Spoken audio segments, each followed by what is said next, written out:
ক্ষমতা কেন্দ্রে সেই সম্পর্কে সাধারণ জনগণ জানারও কোনো স্কোপ ছিল না, তারা জানতেন না।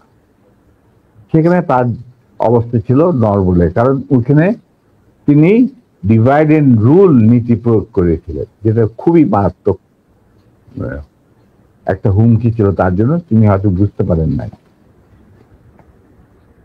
তিনি যখন রাষ্ট্রীয় সফরে আসেন, আমার বাবাকে deputy head of the delegation করে নিয়ে আসলেন এবং আমাকে বললেন যে let us forget and forgive, তোমরা আমাদের পাশে দাঁড়া।